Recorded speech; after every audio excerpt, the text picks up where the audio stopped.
I'm joined by Sherif El Diwany, Director of the Middle East for the World Economic Forum. Sherif, what can you tell me about the upcoming meeting in Jordan? The theme of the meeting in Jordan, which is going to be held on May 15, 16, and 17 at the Dead Sea, is the implications of the global economic crisis on the Middle East. That obviously is intended to capture the great concern globally and regionally of the current financial and economic crisis. However, we have a sub-theme which is designed to capture the significance of having regional and national solutions and responses to the crisis, and that is called homegrown solutions for success. The pillars of the program are three. One has to do with reigniting growth and the responses in the region in financial markets and industry response, as well as education response to the global crisis. The second one has to do with a very important agenda which is going to be key for the next generation of growth and investment in the region and globally. It's innovation related, and it's called the Science and Technology Agenda in the Middle East. The third is an important one because we are seeing increasingly a recasting of the way the regional leaders are dealing with the political agenda in a way which is what we call soft power. So the third pillar has to do with soft power. And what leaders are going to be coming to the event? As a matter of fact, we have a pretty impressive cast of political leaders from the region and from outside of the region. I would say from the region, we have the heads of governments and heads of states from Lebanon, from Iraq, from Bahrain, from Qatar, which actually has an important presence, having the Emir and the Prime Minister joining us at the Dead Sea to make an important announcement there. We also have some very strong presence from Saudi Arabia, Moroccan heads of government. In addition to that, we have also quite a strong presence from Central Asia, Pakistan also, and Malaysian Prime Minister will be joining us.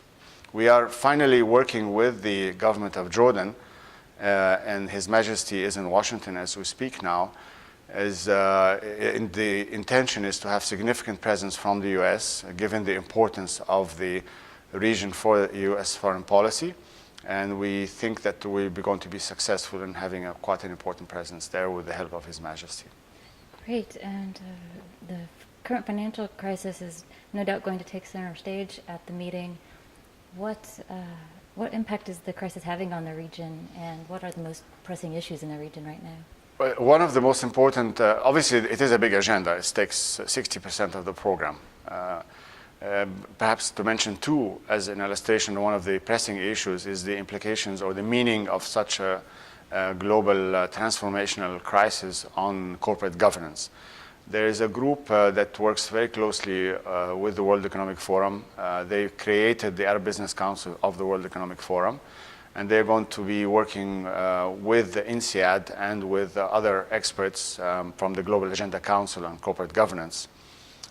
Obviously, the meaning of the change in regulations that were coming after the crisis are going to have some significant changes or have to be reflected on the way business is conducted and how governance is going to be shaped in the future.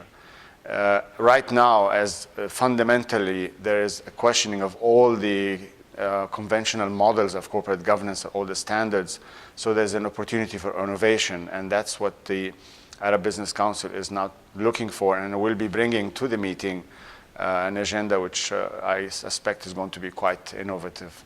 The second one, which is again linked to the crisis but in a different dimension, is the importance of what the economic situation right now, the difficulty that with the challenges that we are facing to society, and why business more than ever before, because they account for a huge part of the economy now. They command the biggest resources from every part of the world, region included.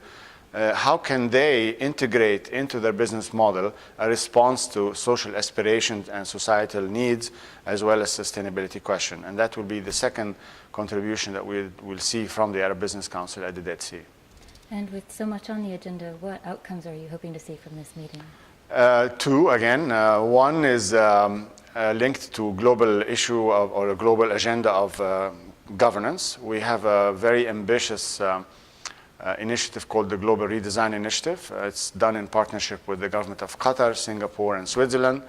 and the opportunity in the Middle East at the Dead Sea is to make sure that the views, concerns, and visions of every segment of society in the region is captured systematically and integrated into the work as we go forward in 2009.